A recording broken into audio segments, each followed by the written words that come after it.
Quiero compartir con ustedes una palabra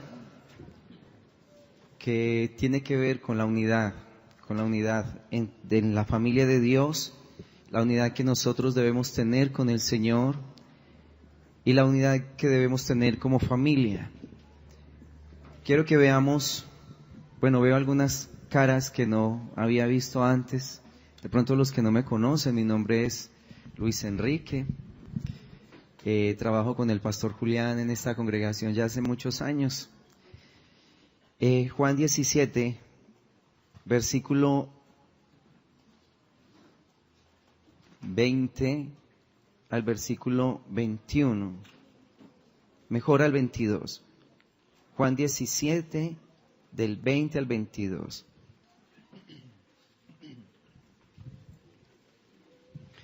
Del 20 al 22. Dice: mas no ruego solamente por estos, sino también por los que han de creer en mí por la palabra de ellos, para que todos sean uno como tú, oh Padre, en mí y yo en ti, que también ellos sean uno en nosotros, para que el mundo crea que tú me enviaste. La gloria que me diste yo les he dado para que sean uno, así como nosotros somos uno. Y leamos también el versículo 23. Yo en ellos y tú en mí, para que sean perfectos en unidad, para que el mundo conozca que tú me enviaste y que los has amado a ellos como también a mí me has amado. Declara allí el Evangelio de Juan que Jesús es uno con el Padre y que esa unidad que Él experimenta con el Padre es la misma unidad que Él quiere que nosotros tengamos, primero como hermanos y también con Jesús, para que nosotros seamos uno en Él, en Jesús, y Jesús uno con el Padre.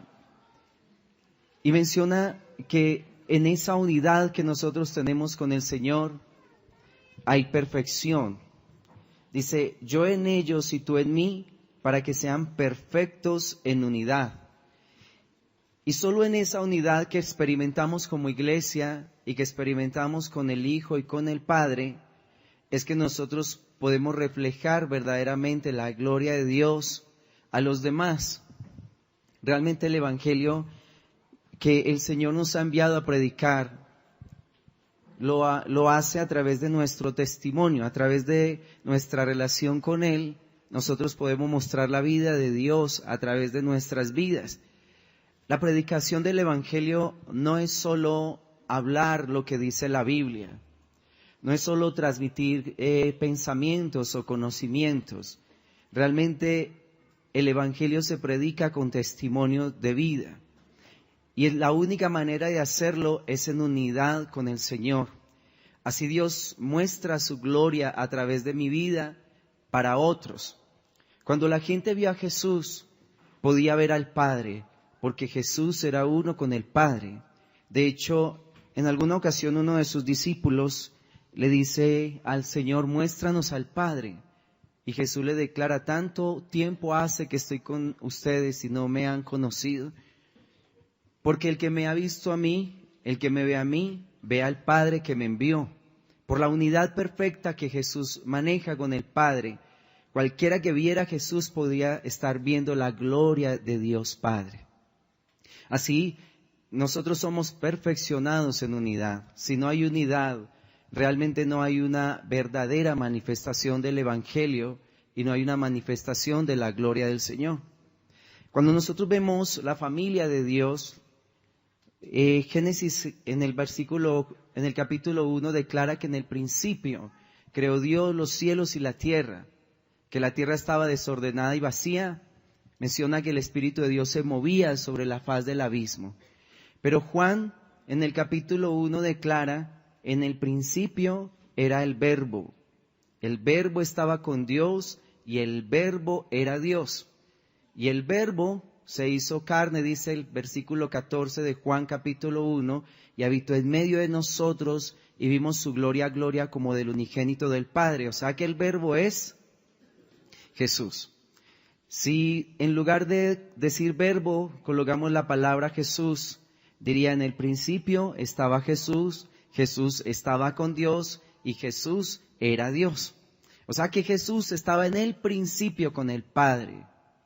Vemos una unidad allí, en el principio Jesús estaba con el Padre, y cuando empieza todo el proceso de la creación, no hay ninguna diferencia entre ellos. Ellos están completamente de acuerdo en lo que están haciendo, en la creación de los cielos y de la tierra, en ordenar la tierra en un lugar, las aguas en otra, las estrellas, el sol, la luna, absolutamente todo. Luego de que termina la creación, el Señor declara en Génesis 1:26, hagamos al hombre conforme a nuestra imagen, según nuestra semejanza. No dice el Padre voy a hacer al hombre, o no dice el Hijo voy a hacer al hombre. El texto declara hagamos al hombre conforme a nuestra imagen, según nuestra semejanza. O sea, hay un común acuerdo entre el Padre, el Hijo y el Espíritu Santo para hacer al hombre. En alguna ocasión escuchaba que ese hagamos es porque Dios estaba hablando con sus ángeles, diciéndoles que hagamos al hombre conforme a nuestra imagen. Pero realmente Dios no podía hacer al hombre en compañía de los ángeles.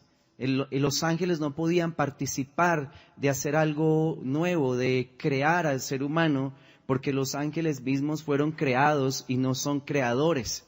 El único que tiene la capacidad de crear es Dios. O sea que Dios no le podía decir a un ángel hagamos, porque un ángel no está en la capacidad de crear nada, porque ellos mismos son creados.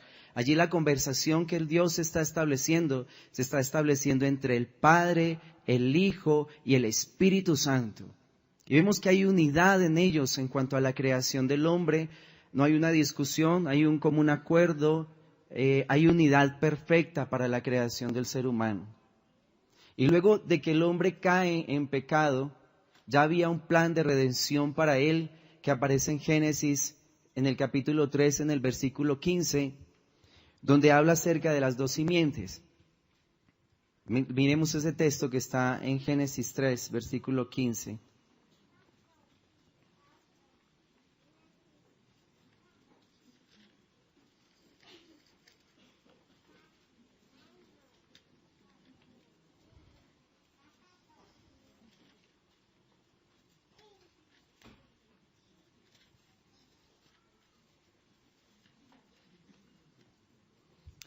Dice, y pondré enemistad entre ti y la mujer, y entre tu simiente y la simiente suya.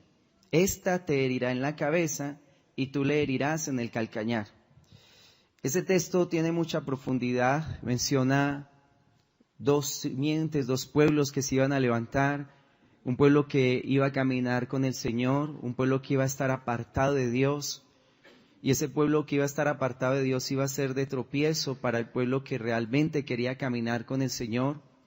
Pero declara que de esa generación que iba a estar caminando con el Señor, vendría el Mesías, vendría el Redentor, el cual le pisaría la cabeza a la serpiente, el cual destronaría a la serpiente. Todo el poder que la serpiente estaba adquiriendo en ese momento, porque el hombre le estaba concediendo la autoridad legal de todo lo que el Señor le había entregado, del mundo, de la humanidad, de todo.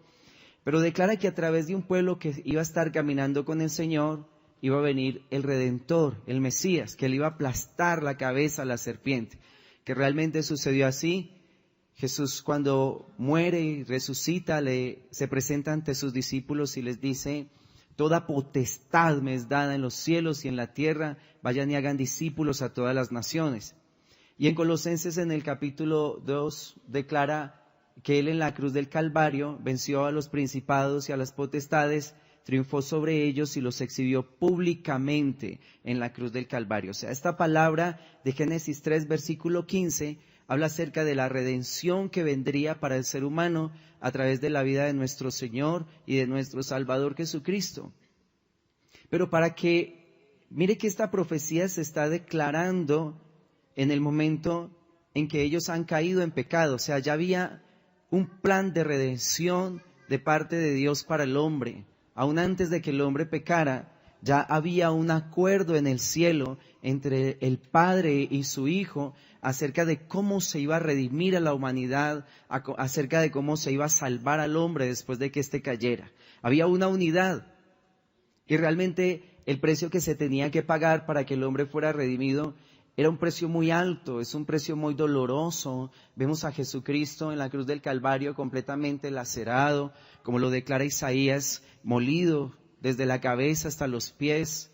Él quedó completamente destruido allí en la cruz del Calvario. Pero a pesar de que el sacrificio que se iba a ofrecer para el hombre, para rescatar al hombre, era tan grande y era tan terrible, ya Jesús se había puesto de acuerdo con el Padre en que ese era el plan de redención. O sea, a pesar de que era tan difícil y tan doloroso ese paso, un paso donde Jesús iba a estar separado del Padre durante esos 3 días en el que Él murió, ya había un acuerdo, un total acuerdo en el corazón de Jesús con el corazón del Padre. No hay ninguna diferencia. La Escritura declara que un reino dividido contra sí mismo no prosperará. Y si vemos una unidad perfecta en la familia de Dios, en el Padre, en el Hijo y en el Espíritu Santo, no podemos pensar que Dios desee otra cosa para nosotros, para la iglesia, para nuestras familias. La Escritura es clara cuando lo declara así. Cuando acusaron a Jesús de que Él echaba fuera a los demonios por Belcebú, Él dijo, una casa dividida contra sí mismo no prosperará. Jamás va a prosperar un lugar donde no hay unidad en los corazones. Ningún lugar prospera donde no hay armonía ni unidad. Llámelo iglesia, llámelo una empresa, llámelo su familia. Si no hay un común acuerdo, el lugar va a ser completamente destruido. Y vemos que cuando el Señor hace al ser humano, le da una ayuda idónea al hombre. El Señor dice, no es bueno que el hombre esté solo, le haré una ayuda idónea para él. Y le presenta a su mujer. Mire lo que declara en Génesis en el capítulo 2, del versículo 23 al versículo 24.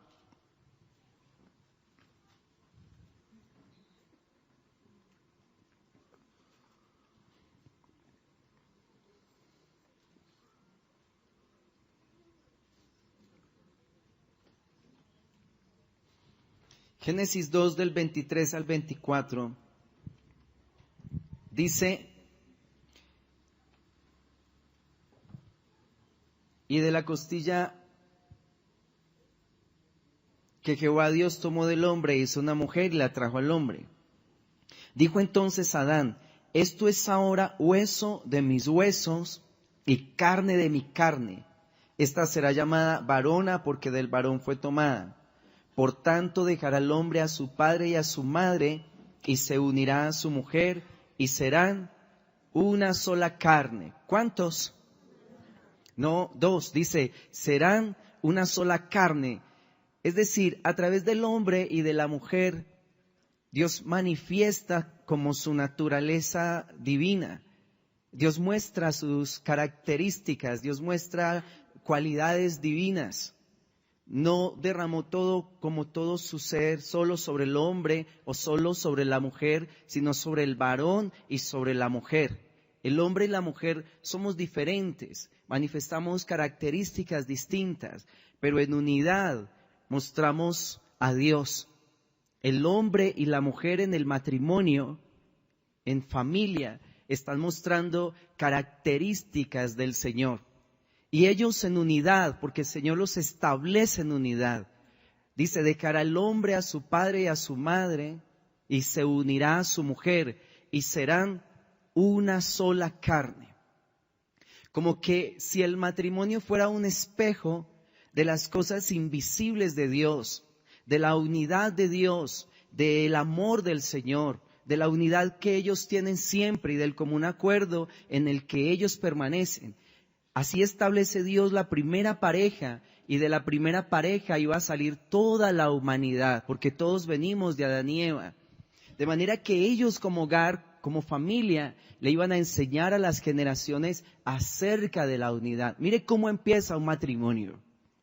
El matrimonio empieza, dejará el hombre a su padre y a su madre y se unirá a su mujer y serán una sola carne.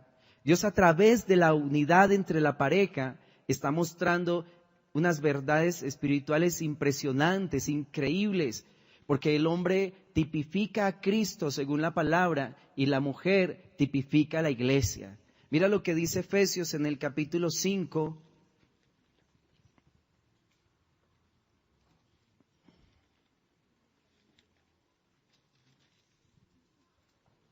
Del versículo 21 al 33.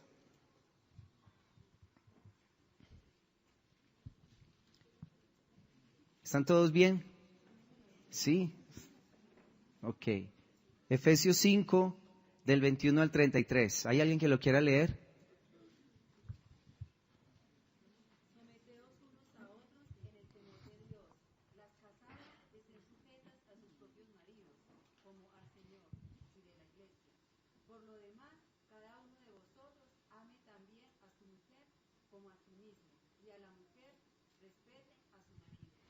Mire lo tremendo, cómo Efesios, cómo es revelado al apóstol Pablo, que realmente esa palabra que el Señor le había declarado a Adán y Eva, diciendo, dejará el hombre a su padre, a su madre, se unirá a su mujer, y serán ¿cuántos?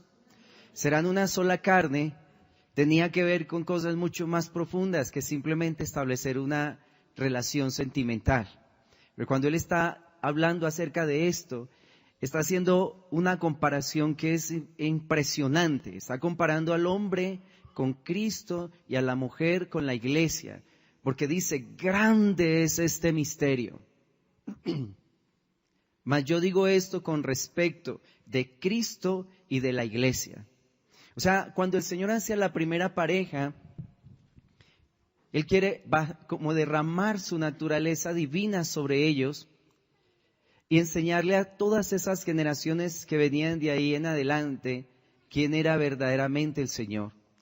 Y los encargados directos de enseñarle a los hijos quién era Dios, quién era el Padre, cómo se manifiesta, cómo es su naturaleza, era el Padre y la Madre. Los hijos, en el comportamiento del Padre y de la Madre, iban a ver las características del Dios. ¿No les parece a ustedes impresionante eso? Que nosotros no fuimos creados por Dios para vivir una vida de separación, sino una vida en tal unidad que el que nos vea puede ver la manifestación de la gloria de Dios a través de cada uno de nosotros, a través del hombre y a través de la mujer. Y juntos manifestar como esa gloria preciosa del Padre, del Hijo y del Espíritu Santo en unidad. Por eso el Señor reprendió esto en la Biblia. Cuando hay desacuerdo, cuando hay división, el Señor reprendió eso en la Escritura. Amós 3:3 declara, andarán dos juntos por un camino si no están de acuerdo. Y Jesús dijo que un reino dividido contra sí mismo no prosperará. Por eso cuando el Señor me permite establecer una relación de matrimonio, cuando me permite estar en el vínculo como iglesia, me hace parte de la iglesia como uno de sus miembros, yo no solamente puedo, no solo puedo presentar mi cuerpo allí, yo tengo que involucrar todo mi ser, mi mente, mi alma, mis sentimientos, mis emociones deben estar involucrados en absolutamente todo lo que hago, para que Dios pueda prosperar ese caminar delante de su presencia. Porque si hay división en mi camino, lo que emprenda ya empezó con un hombre grande y va a fracasar, fracasado. Si en lo que tú haces no hay unidad, lo que estás haciendo va a fracasar. Sea en tu trabajo, sea en tu estudio, sea en la iglesia, sea en tu matrimonio. Si no hay unidad, si tú no estás de acuerdo con eso, jamás vas a salir adelante.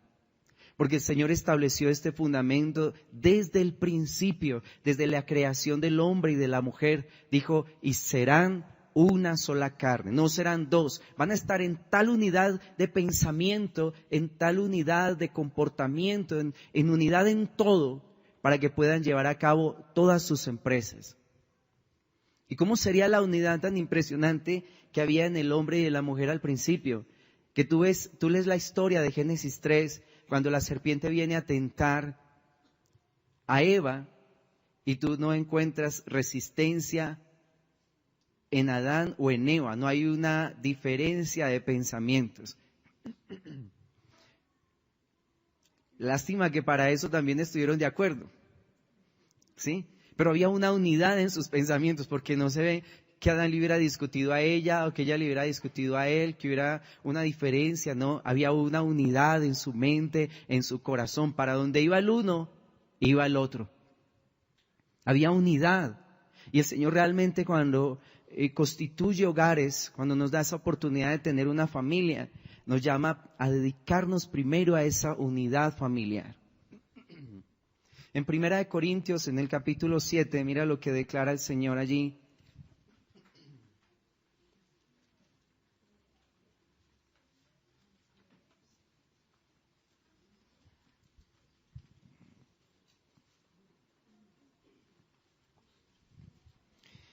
Primera de Corintios 7,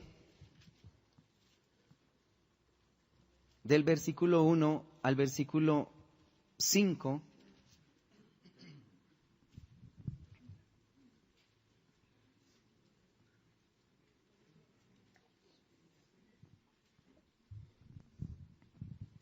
Dice: en cuanto a las cosas de que me escribisteis, bueno le sería al hombre no tocar mujer, pero a causa de las fornicaciones cada uno tenga su propia mujer y cada una tenga su propio marido. El marido cumpla con la mujer el deber conyugal y asimismo la mujer con el marido. La mujer no tiene potestad sobre su propio cuerpo sino el marido, ni tampoco tiene el marido potestad sobre su propio cuerpo sino la mujer.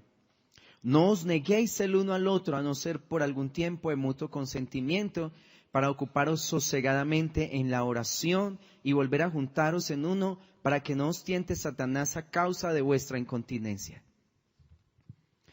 Mira que dice que cuando se establece una relación de matrimonio, el hombre pierde potestad sobre su propio cuerpo y ella también. De manera que mi cuerpo le pertenece a ella y el cuerpo de ella me pertenece.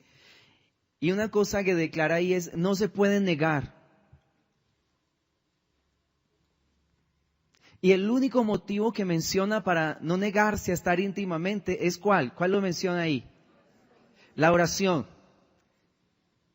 Mi amor, esta semanita o estos 15 días no vamos a estar juntos porque vamos a estar orando mucho. Y entonces él le dice a ella: ¿estás de acuerdo? Y ella dice que sí, y entonces lo hacen. Pero si ella no está de acuerdo, no se puede hacer. Dice: de mutuo consentimiento para dedicarse sosegadamente a la oración. O sea, no hay otro motivo por el cual un hombre deba negarse íntimamente a su esposa o la esposa deba negarse íntimamente a su esposo. Muchas gracias por el agüita, Reinaldo. Sí, no hay otro motivo y tiene que ser de mutuo consentimiento. No es que se me aguanta estos 20 días porque yo voy a estar en ayuno y en oración. Y si él no está de acuerdo, no. O si ella no está de acuerdo, no se puede hacer, porque dice que es de mutuo consentimiento para dedicarse sosegadamente a la oración.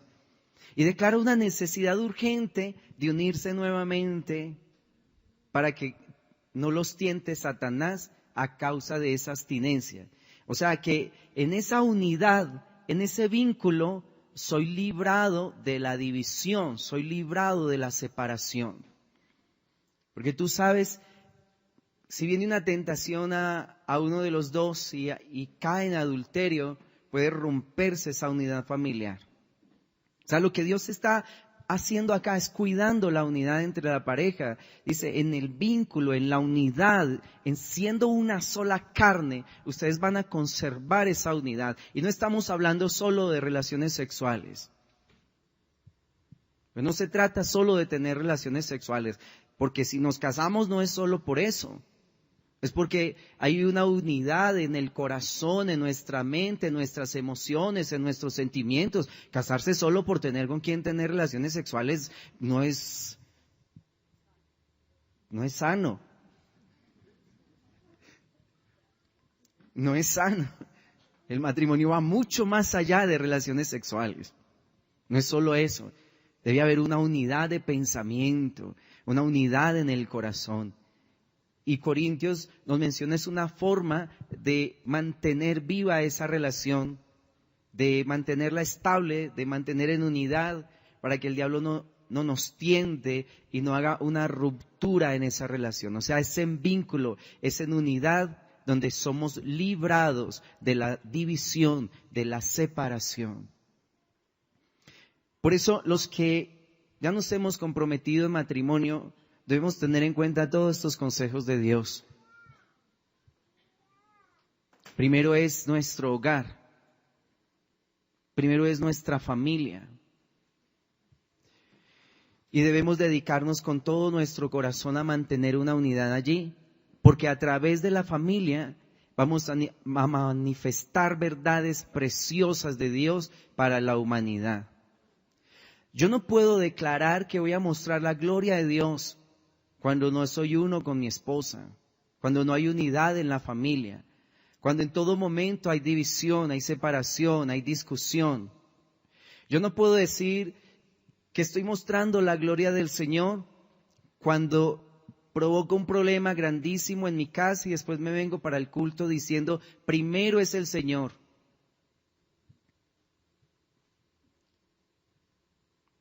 Imagínate crear una contienda en la familia, dejar a todos allá en el hogar chispeando y provocar problemas allá y venirme acá a decir que voy a buscar a Dios de todo mi ser y de todo mi corazón. El Señor me podría declarar, tú eres incoherente en lo que estás declarando. Tú debes tener coherencia entre lo que piensas y entre lo que haces. Porque tu primera iglesia, tu fundamento es tu familia, es tu hogar, ella es tu oveja, la que tú debes cuidar, esos hijos son tus ovejas, a los que tú tienes que pastorear, a los que debes orar por ellos, los que debes mentorear, cuidar, ser responsables con ellos. De la unidad que hay allí entre familias, se puede manifestar gloria de Dios cuando nos unimos como cuerpo. Si hay división como familia, no podemos tener unidad como iglesia. Y debemos ser coherentes en ese sentido, porque el Señor le declara al hombre y a la mujer allí, Adán y Eva, ustedes serán, ¿cuántos? Una sola carne. Y tal vez muchos puedan decir, sí, pero es que mi esposa no conoce de Cristo, mi esposo no conoce de Cristo. Lastimosamente, por desconocer los fundamentos del Señor, entramos en relaciones que la Escritura nos decía no podíamos entrar en ellas. Recuerden que la Escritura declara no te unas en un yugo desigual con un incrédulo. Porque es fácil que un incrédulo termine apartándote de la presencia del Señor. Los que lo hicimos sin conocimiento de Dios y tal vez entramos en un yugo desigual, entonces ya en el Señor no podemos decir, bueno, como yo me casé en yugo desigual, entonces hasta luego, firme aquí, yo firmo acá y nos separamos porque ya me voy a conseguir uno que sí sea un yugo igual. Si se hizo de esa manera, si la persona con la que estamos no fue la que estaba completamente de acuerdo en las cosas del Señor, ahora debemos romper esas cosas en oración, en ayuno, en búsqueda del Señor, pidiéndole a Dios que me dé el carácter necesario, el carácter suficiente para traer armonía a mi hogar. Que yo como hombre esté cumpliendo mi papel dentro de lo que Dios me ha puesto a hacer, o si ella es la creyente, entonces que ella se ubique en el fundamento de Dios y cumpla el papel que el Señor le ha llamado a cumplir para que ese hogar pueda tener paz. Si eres tu hombre el que conoce a Dios y tu esposa no conoce, si tú te vuelves un hombre que refleja la imagen de Cristo, esa mujer va a ser transformada en su corazón. Porque imagínate un varón mostrando a Jesús en su hogar. Y esa mujer viendo a ese hombre tan hermoso, porque es que un hombre que manifieste a Cristo sí es una cosa muy hermosa. Bellísimo. Y lo ve esa mujer y dice, no, este hombre tan hermoso, ¿cómo no me voy para donde él se vaya? Yo lo tengo que seguir. Y lo mismo una mujer. Si la mujer dice, bueno, ¿cómo así que yo tipifico la iglesia? Entonces voy a mostrar ese papel de iglesia, voy a mostrar ese carácter, esa feminidad, esa sabiduría, esa prudencia. Y ese hombre al ver una mujer así, va a quedar pero fascinado, va a quedar encantado. Un hombre con una mujer sabia y prudente se desbarata. Por algo dice el proverbio, mujer virtuosa, ¿quién la hallará? O sea, como que no es algo que uno encuentre por ahí tirado y que se le... No, que uno por todas partes haya mujeres prudentes y sabias y virtuosas. No es algo que abunde. Pero cuando un hombre encuentra una, créanme, queridas damas, que nosotros los varones podemos distinguir mujeres sabias, prudentes, y les damos un valor de alta estima, las ponemos en un lugar de alta estima. Un hombre, cuando ve a una mujer sabia y prudente, sabe que es una joya preciosa. Nosotros lo sabemos. Así que si usted tiene un esposo que no es conocedor del Señor, pero usted es esa mujer virtuosa, ese hombre va a empezar a quebrarse delante de Dios. Y por sus oraciones y su búsqueda de Dios, ese hombre va a llegar a los caminos del Señor. Pero los que todavía no se han comprometido en matrimonio, los que no se han casado, entonces sigan el consejo de Dios. Dice, no te unas en un yugo desigual con un incrédulo. Porque un incrédulo no conoce al Señor y te va a apartar de los caminos de Dios. Si logran establecer un matrimonio, no solo él va a ser una pesadilla para ella o ella para él, ambos van a ser una pesadilla, el uno para el otro. ¿Por qué? Porque un reino dividido contra sí mismo no prosperará. Uno sufre cuando ve a nuestras niñas o nuestros niños unidos por ahí, que en yugos desiguales, muchachos que no conocen al Señor o niñas que no conocen. Uno está pensando, esta pelada va a apartar a este muchacho del Señor. O ese muchacho va a apartar a esta niña de Dios. Y ellos creen que eso es un juego, porque inicialmente no hay un compromiso muy alto. Ellos piensan que es solo cine, que es solo ir al cine, que es solo el helado, que es la cartica, que el mensaje que tú eres la más linda de esta ciudad. Y ese mensaje lo copia y se lo envía a otras 6 o 7, igualito, no lo cambia, no le cambia ni una tilde ni una coma, no le cambia nada. Así tal cual se lo manda a todas. Pero la manera en que la relación va adquiriendo más compromiso, más responsabilidad y llegan a establecer realmente un hogar, se van a dar cuenta el porqué del consejo de Dios. Cuando ya empezamos a involucrar familia, cuando hay hijos de por medio, cuando hay finanzas de por medio, cuando hay que tomar decisiones firmes, contundentes, se van a dar cuenta el peso tan grande de ese consejo. No te unas en un yugo desigual con un incrédulo. Cuando tú sientes que estás golpeando una roca impresionante que es indestructible para tomar una decisión que es sencilla y que tu cónyuge no está de acuerdo con eso. Decisiones sencillas donde no hay ningún acuerdo. Y empieza una pesadilla. No solo para el creyente, sino también para el que era incrédulo. Para ambos, porque ambos se van a convertir en una espina el uno para el otro. No es un consejo absurdo. Dios no habla cosas absurdas. Cuando el Señor da un consejo, es mejor prestar atención si no quieres derramar muchas lágrimas en tu vida.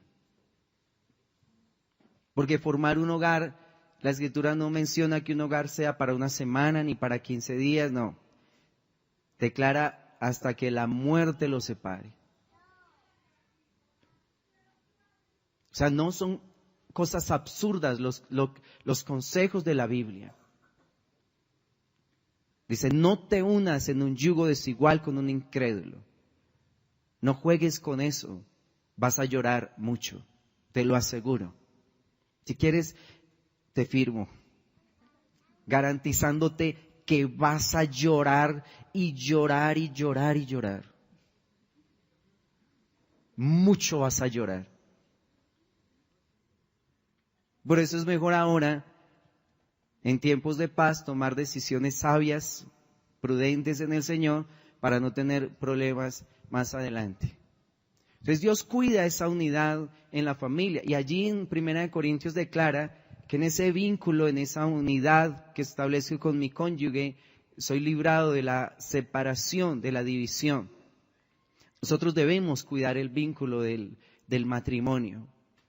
Tal vez hay situaciones que llevaron algunas veces a algunas rupturas, pero nosotros hasta el final debemos pelearnos estas relaciones. Porque es la manera de mostrar unidad al mundo, como lo declara la Escritura.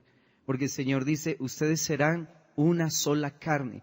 Y en esa primera pareja es donde el Señor iba a manifestar su gloria, iba a manifestar su responsabilidad, iba a manifestar su cuidado. Así que nosotros vamos a ser muy cuidadosos con lo que tenemos en este momento. Aquí Corintios en el capítulo 7 nos declara, debe haber una unidad, un común acuerdo aún en el estar en intimidad. No puedes negarte a tu esposo o a tu esposa con excusas. No, ahora no puedo, no, tengo dolor de cabeza, no, he trabajado mucho, no, tengo mucha fatiga. No puedes hacerlo, porque el Señor, si llega a haber una infidelidad, tú puedes llegar a ser el culpable de eso, por no prestar atención a tu esposa o no prestar atención a tu esposo. Y es obvio que ya en esta área, pues, cada pareja va a llegar a como un acuerdo, debe establecer que debe ser un momento bonito, debe ser un momento muy agradable, debe ser un momento muy limpio, ¿sí? Que no llego de allá de trabajar con tierra o de trabajar con ganado y sin lavarse, sin nada y que vamos a estar juntos, no. Ese es un momento especial, un momento de preparación, un momento de limpieza, un momento donde te revisas desde la cabeza hasta los pies.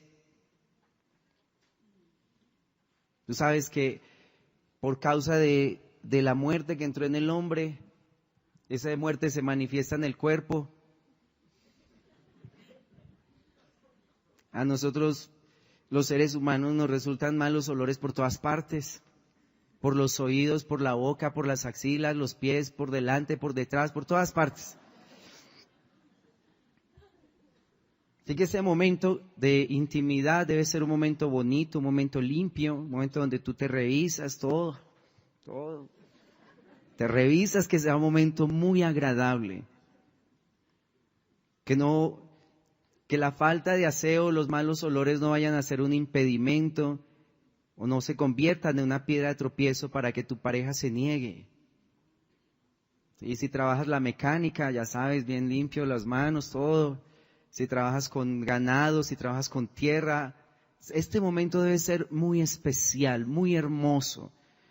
Porque la relación íntima, la relación sexual no es solamente eso.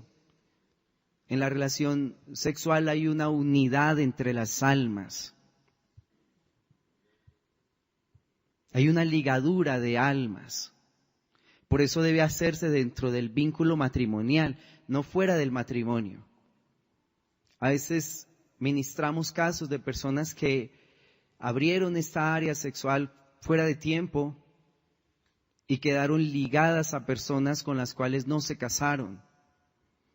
Pasaron los años, establecieron sus matrimonios, sus hogares, y ella o él, siempre que están en intimidad, recuerdan a la primera persona con la que estuvieron juntos.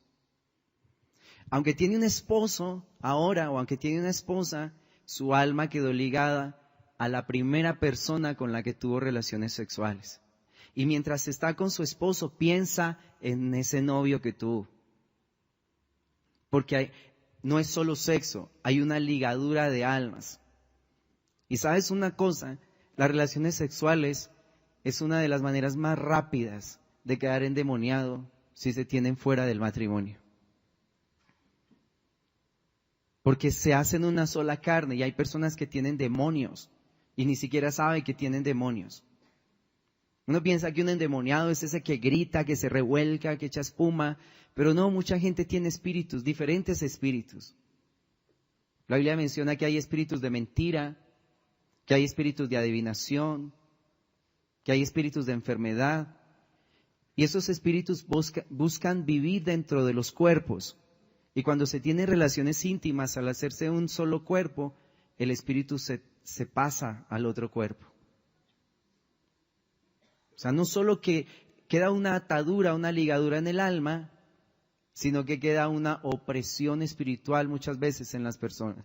Así que las relaciones sexuales no es solamente sexo, allí hay una unidad de pensamientos, hay una atracción de almas, hay una ligadura de almas. Las relaciones íntimas fortalecen muchísimo la relación matrimonial. Fortalecen bastante la relación, el vínculo. Por eso la Escritura dice, no te niegues, no te niegues. Tú debes mantener esa área fresca, debe ser el hecho sin mancilla, debe ser algo bonito, no debe ser algo sucio, acompañado de maldad, de pornografía, no, debe ser un lugar bonito, de conocimiento, de palabras, de expresiones, de sentimientos, de emociones, para que permanezca una unidad entre los dos. Algo que debemos cuidar también es que la relación matrimonial de pareja está por encima de mi relación con los hijos. En muchas parejas se le da prioridad a los hijos antes que al vínculo matrimonial. Pero primero es tu esposa, primero es tu esposo y luego tus hijos. Porque si no tienes en cuenta eso, se puede destruir el vínculo del matrimonio y los hijos van a quedar sin hogar. Yo sé que tú has escuchado de casos donde los hijos ocupan un lugar más alto que la esposa o más alto que el esposo. Y a veces como con mucho orgullo el padre o la madre dicen, primero mis hijos. Y hace la S típica de S de soberbia. ¿Tú has visto que hay gente que hace la S cuando habla? Primero mis hijos. O cuando dice cualquier cosa, S de soberbia. Y no son primero los hijos, porque no fueron primero Abel, Caín y los hijos que ellos tuvieron, Set, que Adán y Eva. Primero fueron Adán y Eva. Si mantenemos la relación matrimonial, los hijos van a ver una imagen de Dios en el matrimonio y van a tener un lugar firme, un lugar estable. Tú debes cuidar primero tu cónyuge, no primero tus hijos, es primero tu esposa, es primero tu esposo, para garantizar que tus hijos van a tener un hogar. Mira en Génesis en el capítulo 16.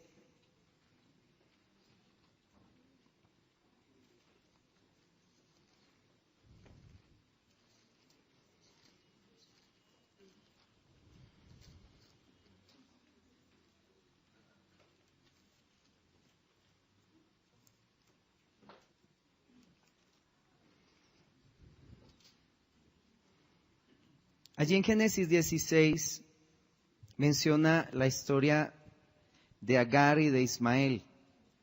Recuerden que Abraham tuvo relaciones con Agar y de allí nació Ismael, pensando en tener una descendencia, pero empezaron a haber problemas. Finalmente Agar se levantó contra Sarai, la esposa de Abraham, y ella le dijo, despídela.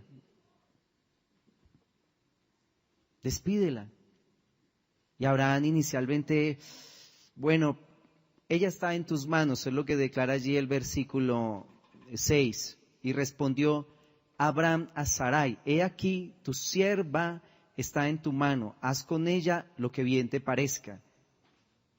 Y como Sarai la afligía, ella huyó de su presencia.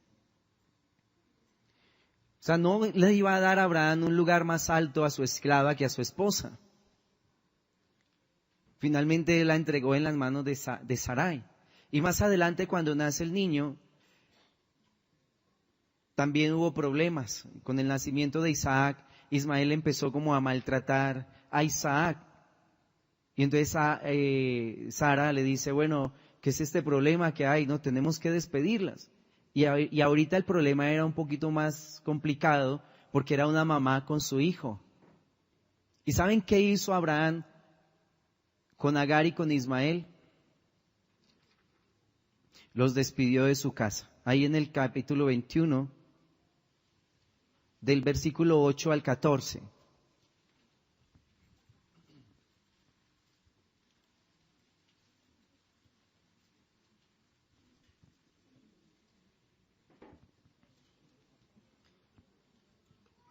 Y creció el niño y fue destetado, hizo Abraham gran banquete el día que fue destetado Isaac.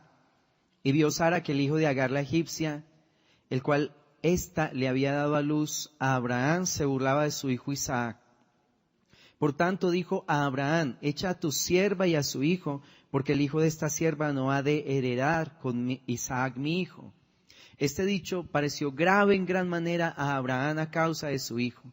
Entonces dijo Dios a Abraham, no te parezca grave a causa del muchacho y de tu sierva, en todo lo que te dijere Sara, oye su voz, porque en Isaac te será llamada descendencia.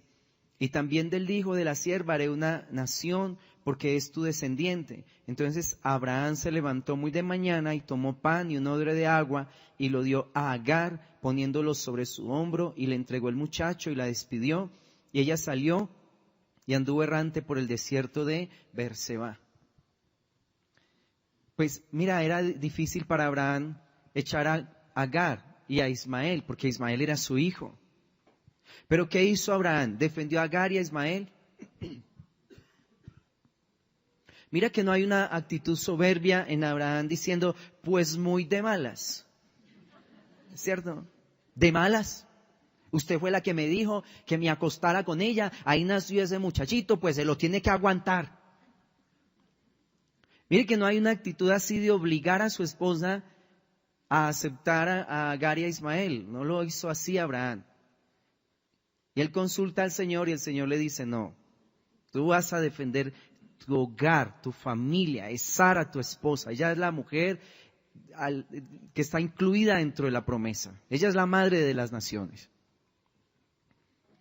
¿Ves cómo Dios defiende el hogar? Dios no quería que hubiera una contienda ahí, que hubiera una cantidad de problemas en medio de esta pareja. Primero era su esposa, no estaba primero los hijos. Hay mujeres que prefieren que se vaya el esposo de la casa con tal de que se queden los hijos. Ah, pues si él se va, que se vaya, con tal de que el niño se quede aquí. Dice, pero ¿de dónde nació ese niño? Primero fue tu esposo y luego tus hijos. Tú debes cuidar la unidad familiar. No puedes estar destruyendo tus hogares o tu hogar dándole prioridad a tus hijos antes que a tu esposo. Lo que el niño diga. Si él se quiere sentar en el comedor, que se siente. Si se quiere subir sobre las camas con los zapatos sucios, que se suba. Pero nadie puede decir nada porque el niño está por encima de todo. Y el esposo no puede decir nada. O ella no puede decir nada porque hay que darle libertad al niño que desarrolle todas sus cualidades. Se sientan ahí en el comedor, el niño le echa mano a la presa de pollo, ya terminaron todos de comer y el niño quedó con la presa de pollo en la mano y él se baja de la silla y se empieza el recorrido tortuoso por toda la casa con esa presa de pollo y eso lo restrega en los muebles y lo restrega en el piso y después se lo muerde y después le da al perro con eso y después vuelve y muerde.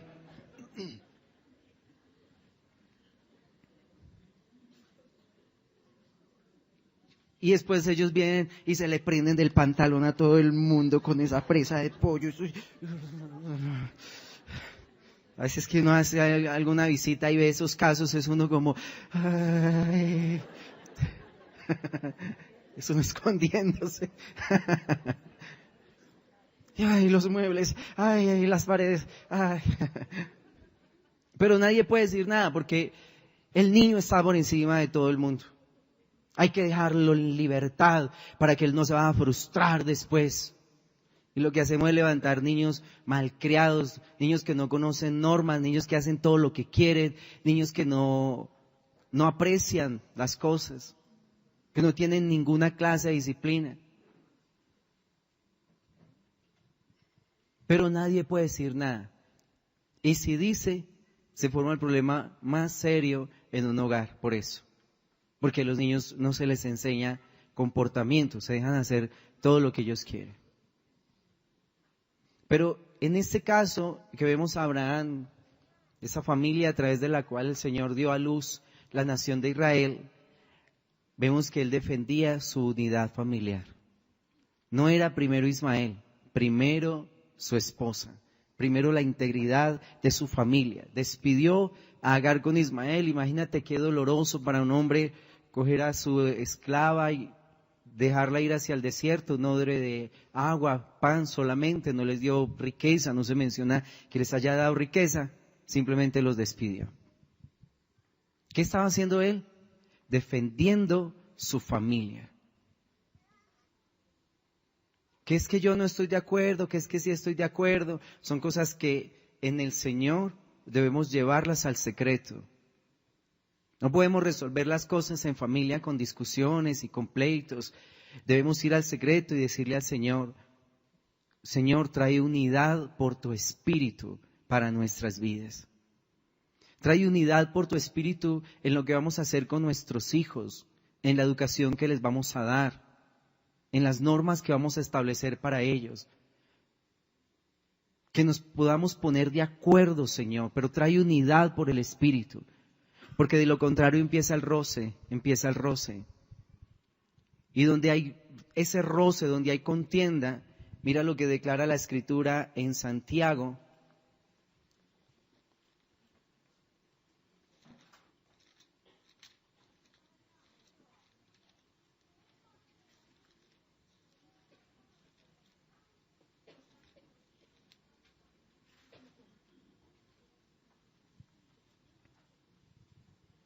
En el capítulo 3, del versículo 13 al 18,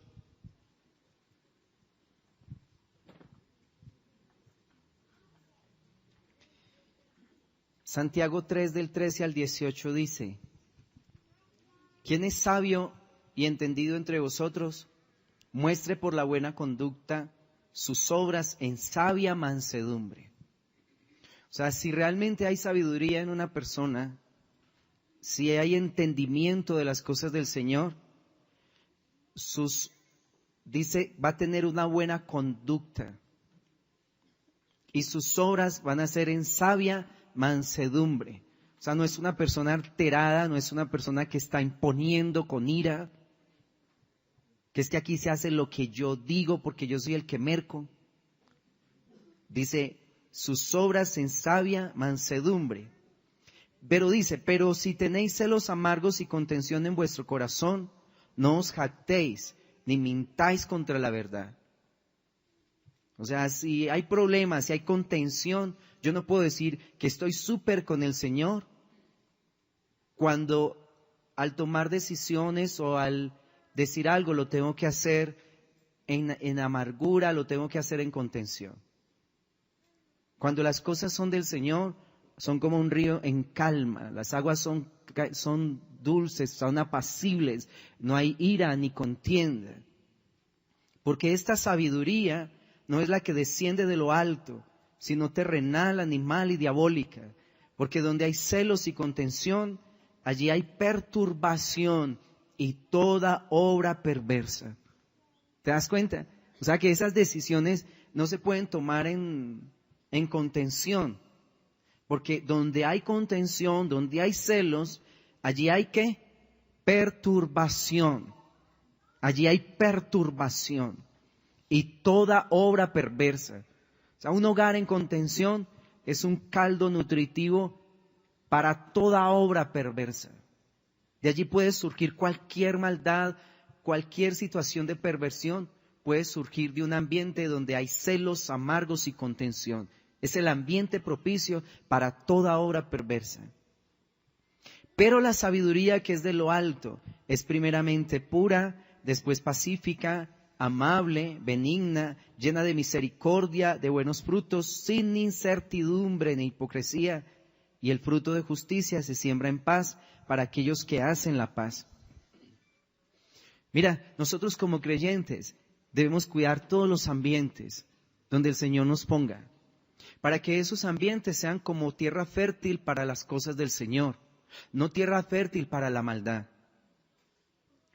Aquí Santiago nos menciona, si hay celos amargos y hay contención, el terreno se vuelve fértil, ¿para qué? Ahí lo dice, para toda obra perversa, para toda obra perversa. Y ahí puede salir cualquier cantidad de maldad, donde hay celos amargos y contención. Pero donde hay calma, donde hay sabiduría que viene de lo alto, declara, hay obras en sabia mansedumbre. Yo no tengo que presionar algo, no tengo que hacerle fuerza, no tengo que poner ira ni enojo para que las decisiones se puedan llevar a cabo. Si yo voy al secreto, me pongo de acuerdo con el Señor en lo que Él quiere, el Señor le puede contar a mi cónyuge, a mi esposa, lo que Él quiere. Finalmente el acuerdo no está en lo que yo quiero o en lo que yo pienso, sino en lo que Dios ha destinado. ¿Te das cuenta? Entonces cuando yo entro en un acuerdo con el Señor frente a su destino, frente a su propósito, frente a lo que Él quiere para mis hijos, entonces yo le digo, Señor, ¿y por qué no le cuentas eso a mi esposa? Y Él viene y habla con ella y le dice, mira, es que lo que yo quiero es esto. Y cuando hablan como pareja, ya hay un acuerdo. Pero no un acuerdo, el acuerdo de ella ni el acuerdo de él, sino el acuerdo de ¿quién? El acuerdo de Dios. Es el acuerdo de Dios. No se trata de que ella haga lo que yo quiero, no. Se trata es de que hagamos lo que el Señor quiere. Cuando no hay unidad se da toda clase de problemas. Cuando tú ves en la Biblia la historia de Jacob y de Saúl, el Señor había declarado que el mayor serviría al menor. Y ya en los tiempos finales de Isaac, Él va a bendecir a Esaú. Pero la madre está por Jacob y finalmente suplanta a Esaú. Y sí, qué extraño que se haya tenido que dar todo ese juego de suplantación y toda esa artimaña, todo ese engaño, sabiendo que la profecía estaba desde que los niños estaban desde el vientre de su madre. El Señor había declarado que el mayor iba a servir al menor. En eso no había contienda, pero parece que entre ellos no había un común acuerdo frente a eso. No habían tocado el tema, no se menciona que hubieran hablado del asunto. Pero ya la profecía estaba declarada. Y eso provocó que un hijo estuviera fuera de casa muchísimos años, 20 años fuera de casa. Por no haber un común acuerdo. ¿Te das cuenta? No es primero tus hijos, primero es tu esposa, primero es tu esposo. Y la unidad viene entre dos personas que están buscando sinceramente al Señor y que lo hacen de todo corazón. No es que estoy de acuerdo con mi esposa o con mi esposo. Yo voy a cumplir 22 años de matrimonio. A pesar de que me veo así tan jovencito y todo, tengo 22 años de matrimonio. ¿Quién lo creyera? Tengo una hija de 20. Y cada que pasan los años me doy cuenta que somos más diferentes. Que yo diga que no, que estamos juntos porque pensamos igual y que nos gusta lo mismo. Dicen, no, a nosotros nos gustan cosas completamente distintas, los gustos son completamente contrarios. Cuando vamos a comprar algo para la casa, finalmente alguien se tiene que morir allí y darle gusto al otro porque no estamos de acuerdo.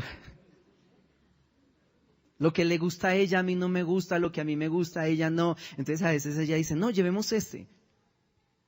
Y yo le digo, no, pues llevemos este, porque yo sé que ese es el que le gusta a ella. Y ella sabe que ese es el que me gusta.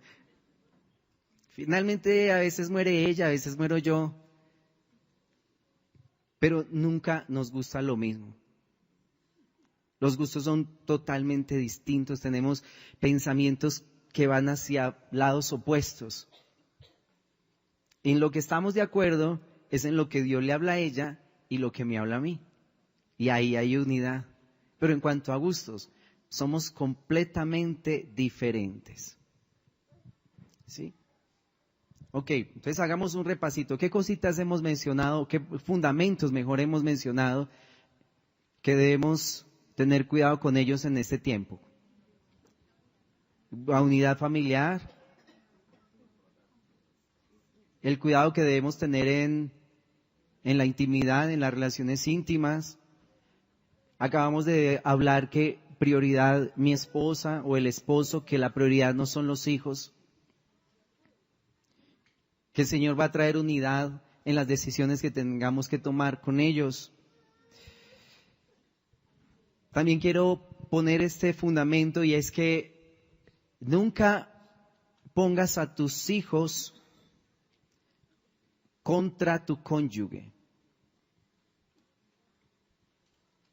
A veces no estamos de acuerdo con algo de la esposa o con lo del esposo y entonces le hablamos a nuestros hijos mal de la esposa.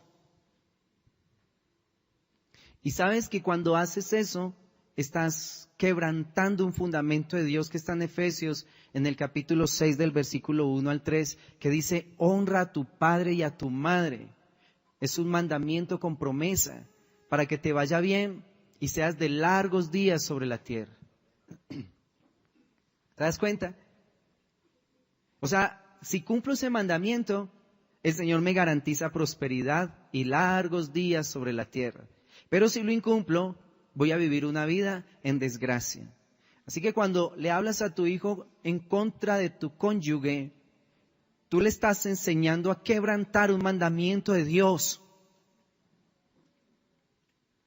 Estás decretando un destino de maldición sobre tu familia. Es como si le dijeras, cada vez que le hablas mal de tu esposa o de tu esposo, le estás diciendo, mira, hijo, ¿sabes qué quiero para ti? Quiero una vida en desgracia. Quiero que vivas arruinado, pobre, que tengas un hogar miserable y que te mueras muy joven. No se lo dijo así, pero al enseñarle a quebrantar el mandamiento, lo está llevando a eso, a que viva una vida en desgracia y a que se pueda morir joven. Si tienes problemas con tu esposa, lleva eso al secreto con el Señor. Y traten las situaciones en el secreto. Los hijos no tienen que enterarse de todo lo que pasa entre los padres. No leudes el corazón de tu hijo. No lo contamines, no le coloques ese ingrediente de veneno. ¿Para qué tú vas a destruir la vida de tu hijo? Algunos padres piensan que sus hijos son sus mejores amigos. Yo le cuento todo a la niña porque para mí ella es como mi mejor amiga. O le cuento todo al niño porque para mí él es mi mejor amigo. Error. Error. Los hijos no pueden ser nuestros mejores amigos, no en esa clase de cosas, porque el corazón de ellos no tiene la capacidad para sobrellevar cargas tan pesadas que a veces se dan en medio de los hogares. Una mujer hace tiempo le contaba a su hijo todo lo que ella se separó del esposo y entonces cogió a su hijo menor, pues no era mayor de edad, estaba como entre los 13 o 14 años, y ella se desahogaba con ese muchacho. Papi, no, y yo lo extraño, papi, mira, y que yo no sé qué, y que yo cómo sufro, y ella lloraba y lloraba delante de ese muchacho, y él la escuchaba, y por tiempos él le escuchó todo.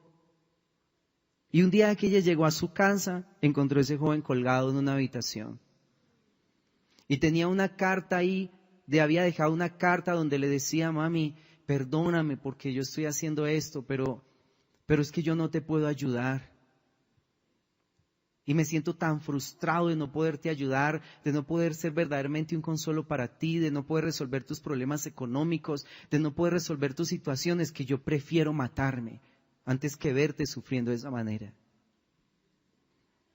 Ella pensó que él podía ser su mejor amigo, pero es que ese joven también tenía el corazón ligado a su padre y a su madre.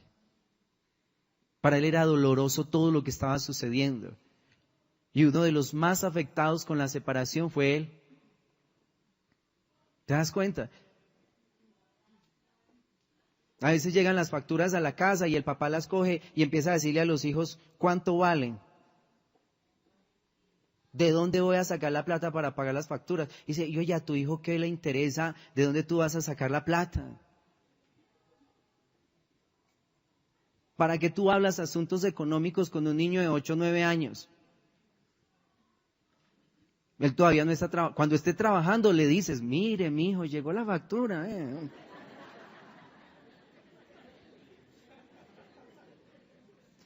Pero si no está trabajando, ¿para qué tú le dices eso? Y padres que derraman su angustia, su estrés y toda su ansiedad allí en casa delante de sus hijos. ¿Qué necesitan saber ellos eso? No lo necesitan. No tienen cómo aportar, así que no tienen que enterarse todavía.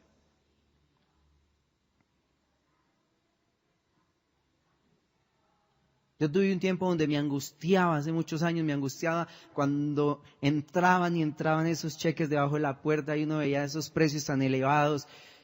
Y era uno estresado, Dios mío. Y a veces llegaban baratos y uno era contento porque llegaron baratos. Pero cuando llegaban caros era uno triste y contento y triste. Y un día el Señor me dice, oye hijo, ¿quién es el que te da el dinero para pagar las facturas baratas?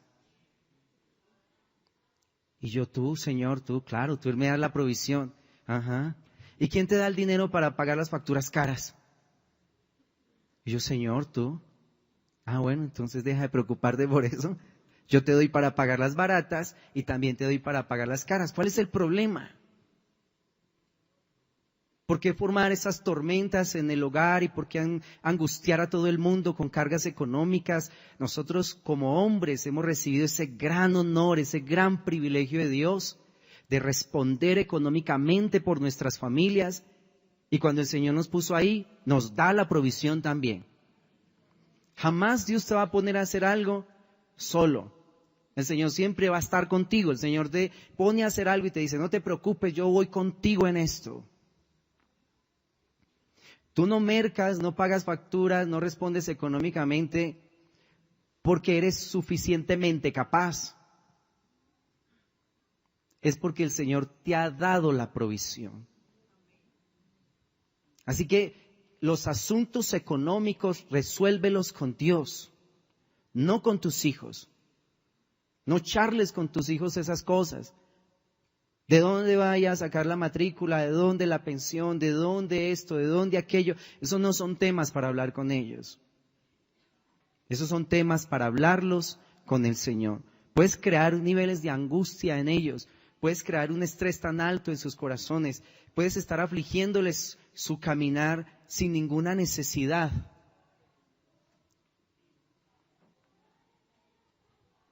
Yo crecí en un ambiente así, donde había mucha tensión por lo económico. Que el arrendo, que ya nos van a echar, que nos tenemos que ir, yo no sé para dónde. Y tú no sabes toda la inseguridad que eso creó en mi vida. Y todo el temor que eso formó en mi corazón. Ya después uno grandecito, con miedo de hablar con la gente adulta, con temor de pedir un favor, con temor de acercarse a hacer cualquier vuelta. Me daba miedo ir a un banco a llenar un formulario, un recibo de consignación. Todo eso me daba miedo. ¿De dónde recibí yo todos esos temores? De mis adultos que me transmitieron temores que no eran necesarios. Yo no tenía que enterarme de eso. Por eso no hagas de tus hijos que tus mejores amigos y que voy a compartir estas cargas con ellos. No. Nosotros los padres proveemos para nuestros hijos. Económicamente proveemos seguridad, proveemos protección, proveemos abrigo y cobija. Ya vendrá el día cuando ellos llevarán a cabo ese papel, cuando tengan sus familias. No los carguemos con cosas. Podemos de pronto provocar algo como lo que esa mujer provocó en ese hijo. Así que no le hables mal. Retomo, no le hables mal a tus hijos, de tu cónyuge, no pongas cargas pesadas en ellos. Y sabes algo, que tus hijos vean la honra que tú tienes por tus padres. No quieras tener hijos que te honren cuando tú no honras a tus padres, porque ellos lo ven. Ellos ven que tú no honras a tus padres. Ellos ven el irrespeto que tú a veces tienes por tus padres. Ellos ven de pronto la irresponsabilidad hacia ellos y van a copiar el ejemplo. No tanto tus palabras, no tus consejos. Ellos van a copiar tus acciones. Lo que tú haces es lo que ellos van a copiar. Miremos Mateo 18 en el versículo 15.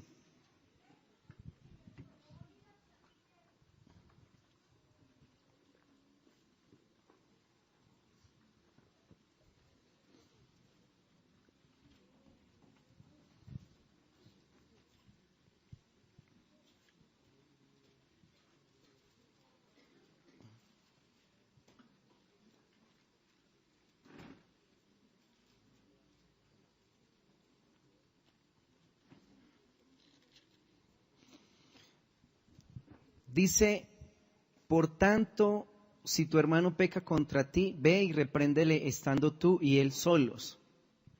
Si te oyere, has ganado a tu hermano. Dice, cuando alguien me ofende y hay situaciones que arreglar, ¿cómo se hace? ¿Qué se hace con la situación? Vamos solos y resolvemos el asunto. Nunca avergüences a tu esposa delante de tus hijos o a tu esposo delante de ellos.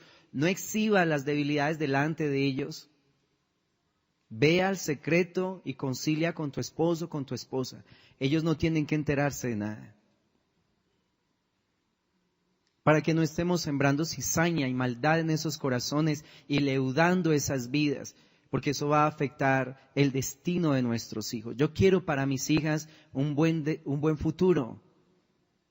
Pero para que ellas puedan salir adelante, yo debo mantener el terreno fértil, el terreno libre de espinos, de piedras, para que la semilla pueda dar fruto. Pero si como padre estoy cargando a mis hijos con lo que no debo, ya de entrada estoy estropeando el destino de ellos. Y mira los consejos del Señor. Si tú tienes un problema con tu hermano, llévatelo al secreto y concilia con él en el secreto. A solas, no lo avergüences.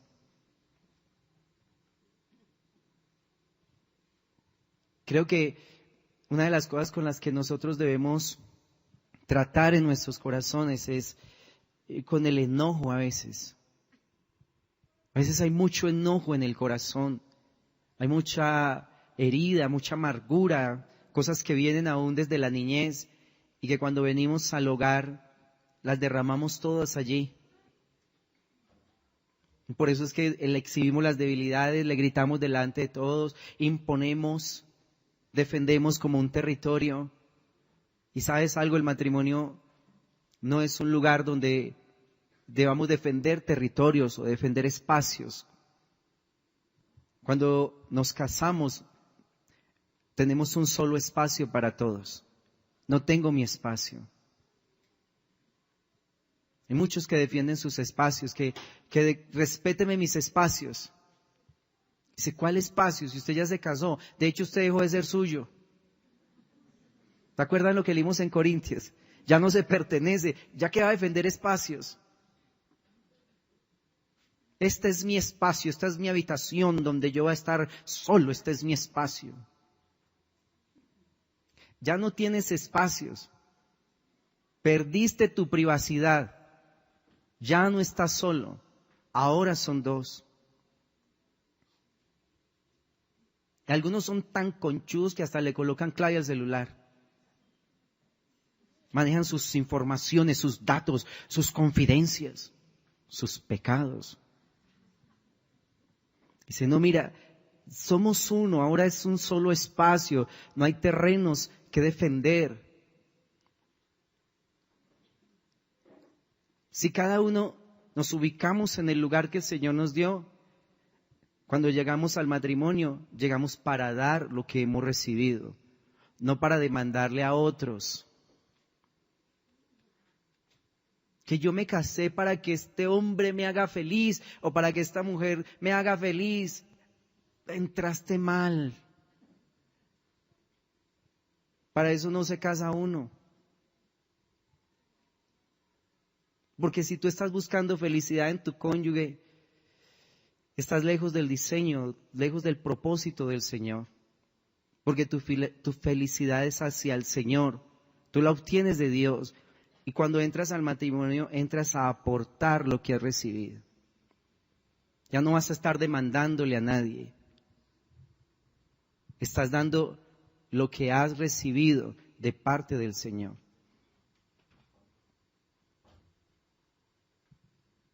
Creo que nosotros cometemos muchos errores por no entender la palabra, por no ser sanados en el Señor.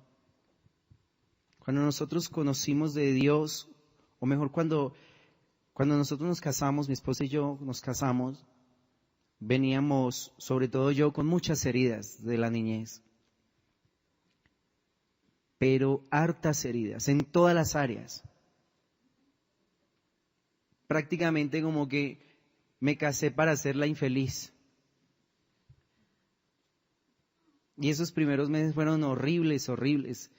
Estaba vaciando toda esa amargura, toda esa desconfianza, todos los celos, toda la ansiedad, todos mis problemas sobre su vida. Y ese hogar a los primeros 6 meses ya se iba a destruir.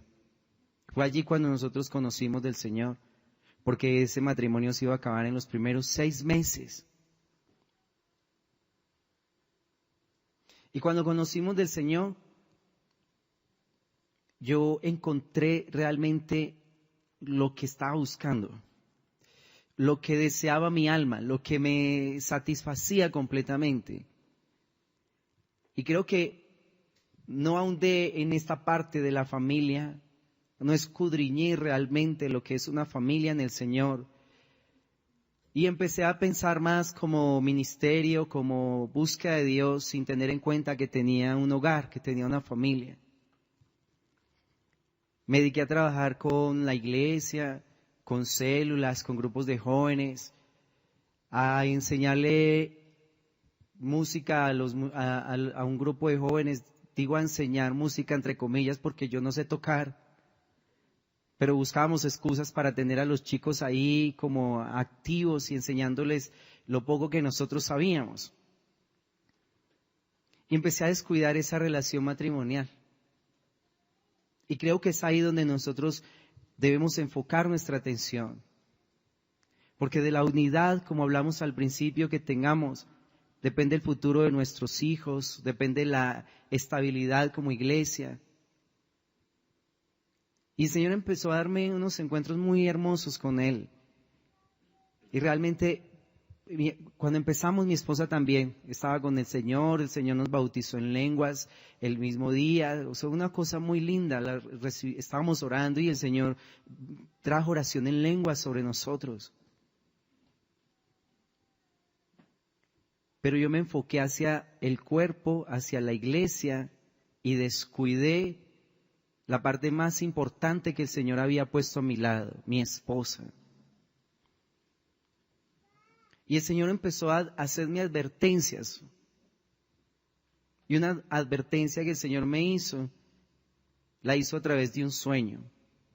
Y en ese sueño yo veía mi casa, una casa hermosa, y en una de las habitaciones de esa casa había arroz. Y el arroz era una montaña gigante de arroz. Llegaba hasta el techo, esa habitación estaba llena de arroz. Y el Señor en ese sueño me tomó, me levantó, me puso en los aires, me puso por encima de la casa, y el Señor quitó el techo de la casa.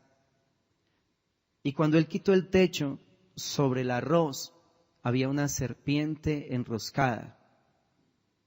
Estaba ahí enroscada sobre el arroz.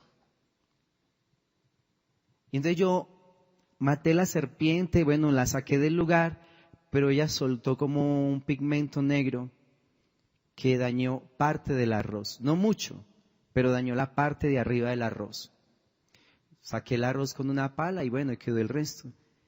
Pero el Señor estaba hablándome cosas que tenían que ver con mi familia.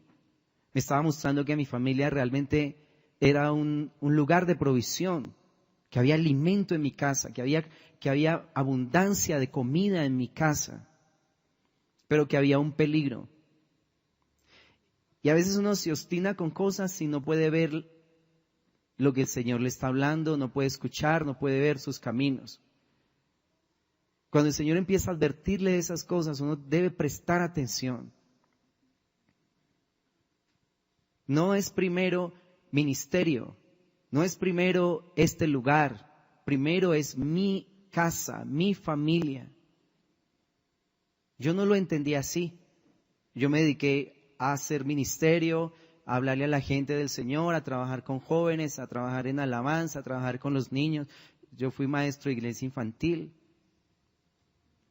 Y como la iglesia estaba empezando, nos tocaba hacer de todo. Todos hacíamos de todos. Tocábamos instrumentos, hacíamos el aseo, dábamos iglesia infantil, trabajamos con los jóvenes, hacíamos de todo. Ya el Señor, gracias a Dios, ha levantado mucha gente. Pero dedicarme a eso y no dedicarme realmente a mi hogar, estaba quebrantando cosas que el Señor había establecido. La relación entre mi esposa y yo se volvió fría, distante. Ella en su trabajo, yo en el mío, ella en su empresa, yo en mi empresa y en la iglesia, mi empresa y en la iglesia. Y yo pensaba que estaba haciendo muy bien corriendo esa carrera, dedicarme al Señor y no tener cuidado de lo que el Señor me había concedido como un gran tesoro, que era mi esposa, mi hogar. El Señor me puso a orar por mi familia durante todos esos años. Fueron 8 años que mi esposa estuvo fuera de la iglesia. Y cuando mi esposa vuelve 8 años después, me cuenta toda la historia de lo que había sucedido en 8 años lejos del Señor. Una vida de adulterio, 8 años de adulterio. Y cuando yo escuché la historia de sus propios labios, porque el Señor le puso esa firmeza en el corazón de confesar eso, me acordé de ese sueño. Me acordé del sueño del arroz y la serpiente. Y me lamenté de no haber dado oído a las palabras de Dios en ese tiempo. Cuando el Señor le dice a Adán y Eva, y serán una sola carne, les está estableciendo un fundamento, eso no se podía saltar. Cuando el Señor dice que tú debes cuidar de tu hogar, que debes ser uno con tu esposo, tanto, mira el consejo que da en Corintios, aún de la unidad que se establece a través de las relaciones íntimas. Dios no está jugando. Y fue demoledor para mi vida escuchar esa historia. Fueron muchos meses de restauración, de luchas en el corazón, de afirmarme en lo que el Señor ya me había hablado, de afirmarme en el perdón y en la restauración. No fue sencillo. Es una de las aflicciones más difíciles que yo he tenido en mi vida. porque descuidé el consejo del Señor. No tuve en cuenta lo que el Señor me había declarado. Y la Escritura declara que el Señor quiere traer esa restauración a los hogares, las familias, los hijos, los padres. Pero es necesario que nosotros seamos diligentes en el cuidar la unidad de la familia. En mi unidad con mi esposa, en la unidad con su esposo. Nunca diga, que piense lo que quiera. Yo estoy con el Señor. Esa está loca, ese está loco. Déjelo. Nosotros aquí con el Señor. Es grave error. Después usted va a llorar por no haber prestado atención a los consejos de Dios. Que tengo un ministerio que es muy lindo, que el Señor lo está bendiciendo. Mi esposita no, ella no quiere, pero que va, yo sigo solito por aquí. Dice solito. Camine lo que camine, los kilómetros que avance, se va a tener que devolver. ¿Para qué corre? Si de todas maneras se va a tener que devolver. ¿Y sabe dónde va a quedar? Donde empezó. Camine los kilómetros que camine. Si no presta atención a aquello que es importante para Dios, se va a tener que devolver. Dios lo va a coger, lo va a poner en el lugar de inicio. Y algunos de nosotros, después de muchos años de errores, nos colocan en el lugar de inicio y nos dice, hijo, vamos a hablar de restauración, ¿ok? Vamos a hablar de unidad familiar. Porque no te quiero pastoreando mi iglesia. Tú no tienes unidad con tu esposa. ¿Cómo vas a cuidar a mi pueblo?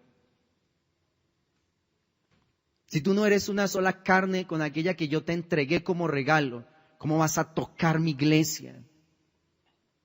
Mi iglesia manifiesta la gloria de Dios. Manifiestan los atributos, las cualidades, la misericordia, el favor de Dios para una ciudad. ¿De qué tú estás hablando a la gente? No hay unidad en tu familia. Tú no pastoreas tu casa. Tú no tienes en cuenta a tu esposa, a tu esposo. ¿Cómo vas a ministrar a mi pueblo? ¿Con qué corazón tú vas a hablar? ¿Con qué corazón tú vas a orar por la gente? ¿Con qué compasión? ¿Con qué misericordia? ¿Con qué favor? ¿Cuál es el amor tuyo? Porque Dios no quiere gente que esté fingiendo en sus ministerios. Dios no necesita gente que esté fingiendo en lo que hace. La vida corre con naturalidad del interior de las personas. Así lo declara Juan en el capítulo 7. El que cree en mí, como dice la Escritura, de su interior correrán ríos de aguas vivas. Ríos de aguas vivas. Cuando tú tienes unidad en tu hogar, cuando tú estás cuidando lo que el Señor cuida, no tienes que esforzarte en fingir ninguno de aquellas cosas que menciona el fruto del Espíritu. No tienes que fingir nada de eso, porque eso va a fluir con naturalidad de tu interior. El amor que tú sientes por tu esposa, lo sientes por la iglesia. La compasión que sientes por tus hijos, la paciencia que tienes hacia ellos, es la misma paciencia que tú manifiestas hacia los demás. Tú no puedes ser impaciente con tus hijos y después decir que vas a ser muy paciente con la iglesia.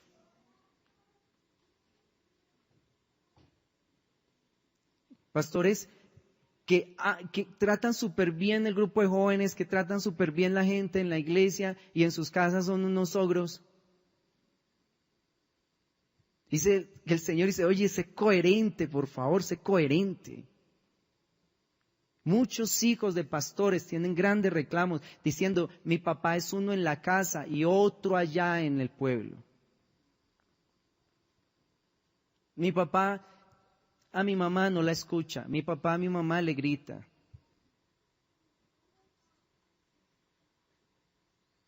Yo a veces he escuchado reclamos de mis hijas que no sabía que estaban ahí, que me enteré apenas el año pasado. De la forma como yo a veces hablo con Lili, y yo no sabía que eso las estaba afectando. Y un día salió Juanita así como superhéroe por su mamá. Sí, papi, es que usted tal cosa, es que usted a mi mamá le dice esto y esto y esto. Y yo quedé como si me hubieran echado un baldado de agua fría porque yo no sabía que Juanita estaba tan afectada por algunas cosas que yo hablaba con Lili y la forma como yo se las decía. Y empecé a darme cuenta de niveles de hipocresía en esa área. Yo, qué terrible, sí, claro, es verdad, yo por qué le hablo a ella así, si ella no me ha hecho daño, si ella me está hablando bien, yo por qué le estoy respondiendo de esa manera, y por qué con las personas de la iglesia soy tan formal, tan formable como dice Juanita, como decía. ¿Por qué con mi esposa así, tan fuerte, y con las personas de la iglesia tan amable? Tiene que ser algo que está funcionando mal, hay algo mal en mi vida. Tiene que ser que en algún momento empecé a vestirme de hipocresía y no me estoy dando cuenta de que estoy siendo hipócrita. Uno con mi esposa y otro con la iglesia. Si tú tienes un ministerio de Dios, enfócate en lo fundamental. Si tienes una familia, cuida tu hogar, cuida tu familia y luego la iglesia. Un ministro que no cuida su casa no tiene por qué tocar la iglesia. Para nada la tiene que tocar. Va a ser un hipócrita en medio del pueblo. Va a ser un espino para todo el mundo. Va a ser un hombre lacerador de las verdades de Dios. Es un hombre incoherente entre lo que piensa y lo que hace. Y es completamente irresponsable porque está jugando con cosas divinas. Completamente irresponsable. Y el Señor le va a juzgar por eso.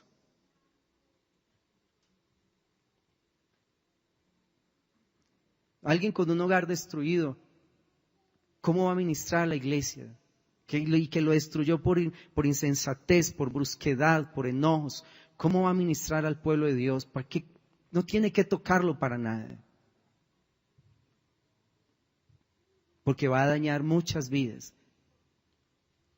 No estamos en este tiempo para dañar a nadie. Tenemos que cuidar la grey del Señor. El Señor viene por la iglesia. Y la Escritura declara: bienaventurados aquellos siervos que cuando el Señor venga, los halle dando la porción a tiempo. No son días de andar hipócritamente. Estos no son tiempos de pensar una cosa y hacer otra. Debe haber unidad con el Señor. Debe haber coherencia en mi corazón. Para que haya unción, para que haya poder de Dios en mi vida. Maltratas lo que Dios ama, tú pierdes niveles de autoridad en el Espíritu. Y cuando te presentes frente al pueblo, dejaste de ser una lámpara que tenía tal vez 100 vatios de potencia, ahora tienes 10, 12, 15 vatios de potencia. Porque tocaste cosas súper delicadas en el mundo espiritual. Tú pierdes la autoridad. Pierde la unción del Señor, pierde su respaldo, no tienes nada de ministerio. No tienes nada, es un ministerio muerto.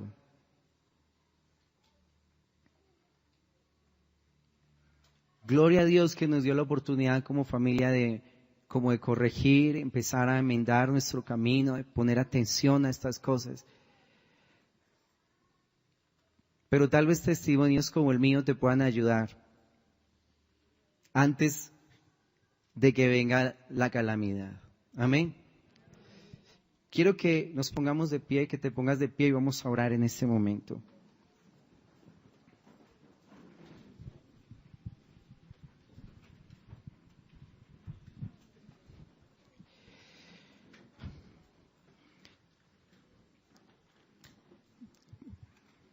Vamos a orar y yo quiero poner en las manos del Señor una persona que mientras estábamos orando al principio, yo la veía muy iracunda. Todos nosotros a veces nos enojamos, pero el Señor me mostró aquí a alguien que es extremadamente iracundo. Y esa ira está siendo proselitada por un demonio. Es extremadamente iracundo. Así que vamos a ponernos de acuerdo y vamos a orar en este momento, aún por esta personita. Padre, nosotros te bendecimos en el nombre de Jesucristo, Señor nuestro. Y te damos gracias por la manifestación de tu presencia en este lugar, Señor. Muchas gracias por colocar fundamento en nuestras vidas, por colocar bases sólidas. Bendito Dios omnipotente. Gracias por ministrar nuestros corazones con la potencia y la unción de tu Espíritu Santo.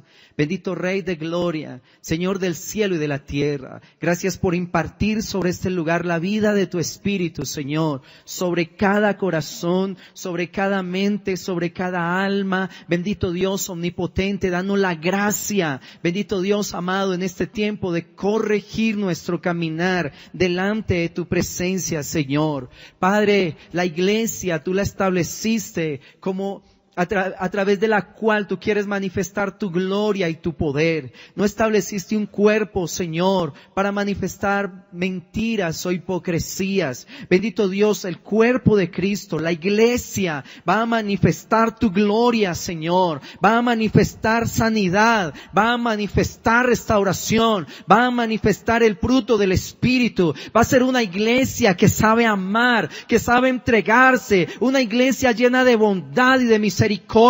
Una iglesia que tiene sus manos llenas de la unción y el poder del Espíritu Santo, una que por sus manos corre aceite fresco de la unción. Bendito Dios omnipotente, unción que viene, bendito Padre Celestial, sobre aquellos que permiten que la verdad esté en sus vidas.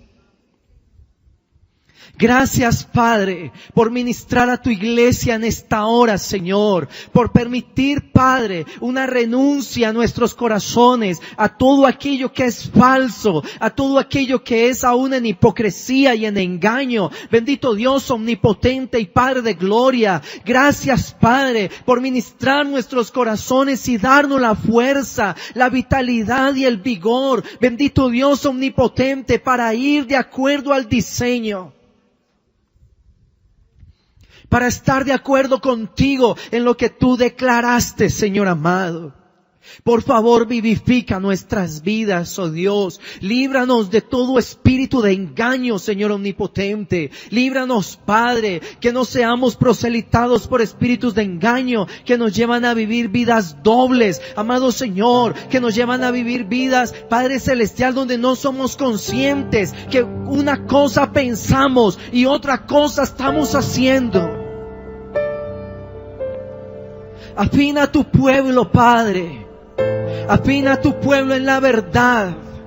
Este pueblo debe crecer en la verdad y conocer la verdad para ser libertado. Bendito Dios amado, por favor toma este lugar con tu presencia. Habla nuestras vidas, Señor, y sácanos de toda mentira, de todo engaño.